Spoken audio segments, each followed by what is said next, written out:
What is going on, everybody? Welcome to my channel. My name is Alula, and I like to talk about sports. And today I'm not going to have the most happy tone. I'm not going to be all, giddy two shoes. No, none of that's going to happen, okay?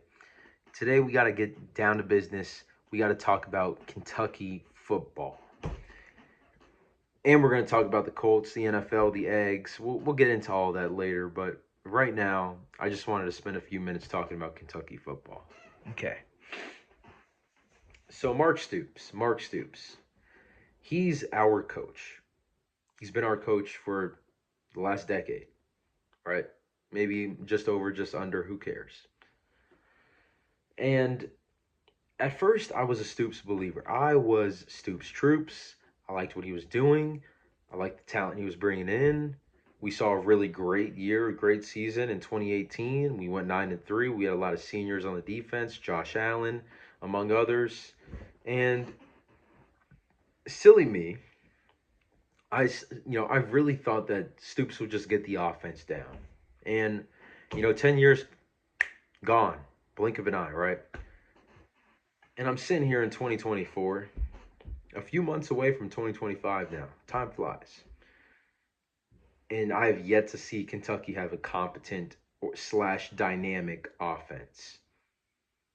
How is that possible? Tell me how that's possible. We've had an NFL quarterback, a potential first rounder. Will Levis got drafted in the second round, but we've had that. We've had receivers, Wandale Robinson, Lynn Bowden. Right now we have Barryon Brown.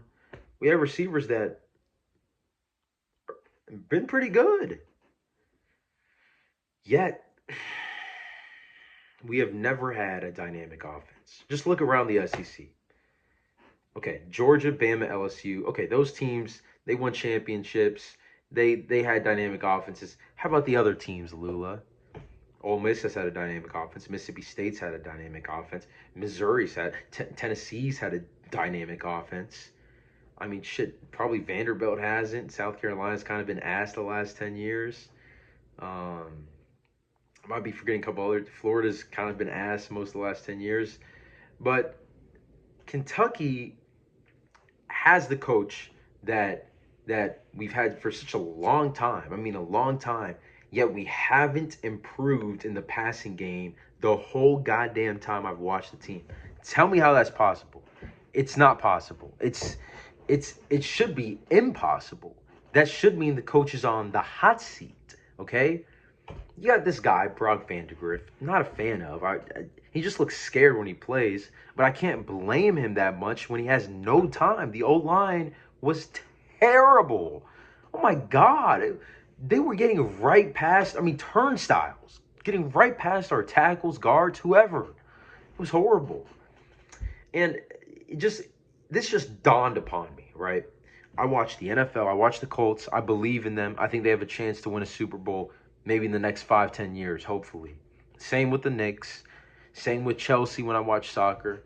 All the teams in the leagues I watch, you can turn it around. You can, a couple draft picks, a couple money spent here and there. College basketball even, you get the right guys, right transfers. But college football, you just, the best guys go to the same 5 to 10 schools. So it's pretty difficult for a team outside of those best teams to win championships. So I want to ask you guys the question. In terms of the word expectations, a lot of people watching right now are Louisville or Kentucky fans, or maybe Georgia, or whatever fan you are. You have to be honest and be like, okay, I know that our team can compete or cannot compete. You know from the get-go. You know from the jump. I'm watching this Kentucky team. Every season, before the season, the last 10 years, I knew we were never going to compete for a playoff spot. And now with the expanded playoff, I was thinking, okay, maybe if we have a really good season, but we wouldn't win more than a game at best. So for Kentucky fans, what are your expectations? Are your expectations being okay with winning 7 to 8 games and going to the fucking Tax Slayer, Gator Bowl, Outback Bowl, Citrus Bowl, Music City Bowl, all these bowl games that don't mean shit. Nobody gives a fuck about. Half the players don't even play in them anymore because they'd rather, be healthy for the NFL preparation and whatnot. It's just a waste of time. I don't give a fuck about the small bowl games. I'm sorry. I know in college football you're supposed to care about the bowl games. It's the culture. No, I want my team to have a chance to compete for the championships, just like the Colts, Chelsea, and the Knicks. That's how I feel. And Kentucky just doesn't do that. They don't move the needle for me in terms of like my emotions anymore. I can't care.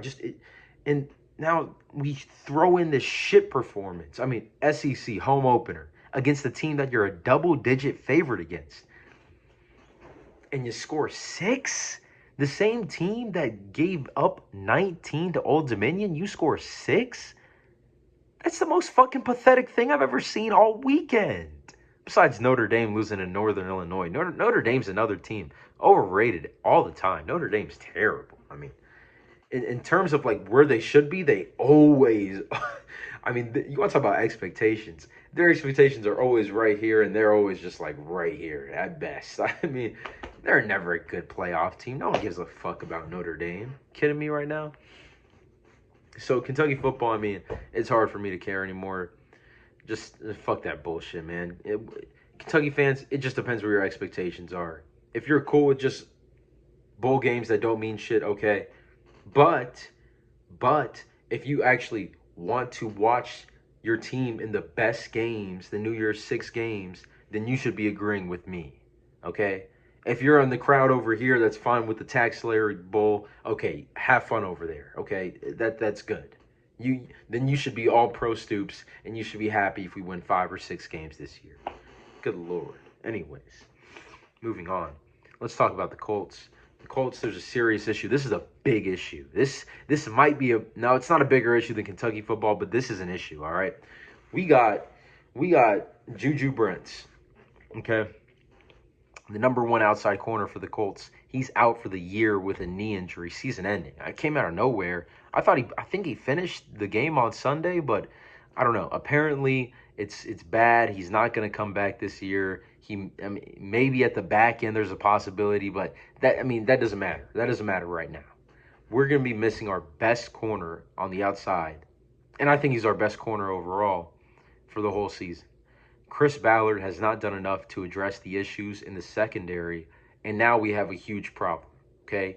Look, I like Jalen Jones. I think he's a good young corner. I think he can develop, but I'm not going to trust him guarding the number ones on most teams on the outside. Hell no. He's going to get cooked.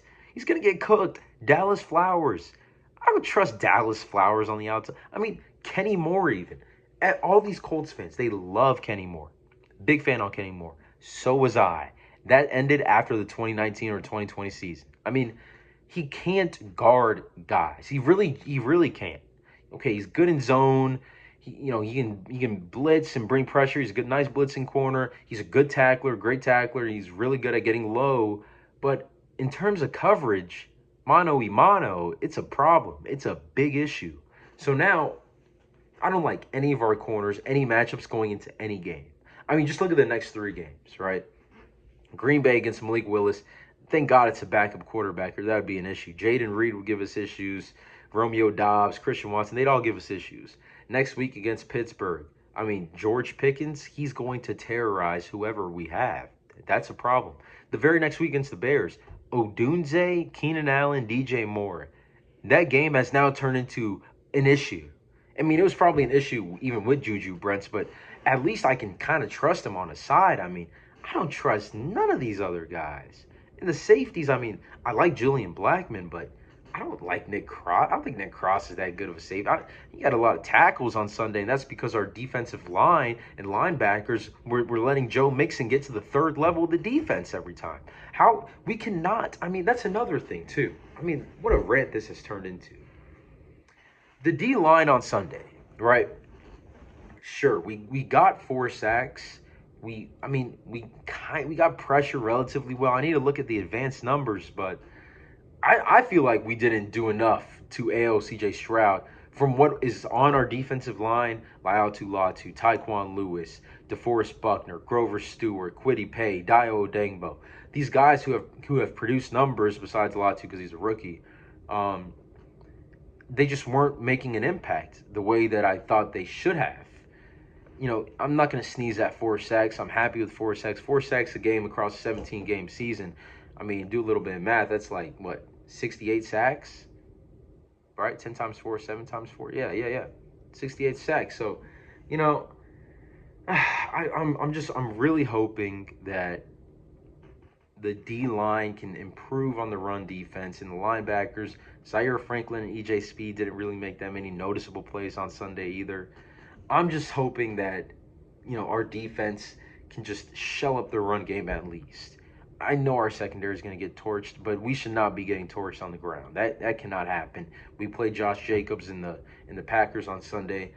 We got to bottle him. He shouldn't get more than 60 yards, especially with a backup. It just should not happen. That's the end of the video, guys. Basically, thanks for watching. If you guys have any ideas or anybody you want me to talk about, you can leave that in the comments below. Like, comment, subscribe, watch more Alula videos. Alula2 is the channel name. And yeah, I hope you guys have a great rest of your day. I'm out of here. Bye.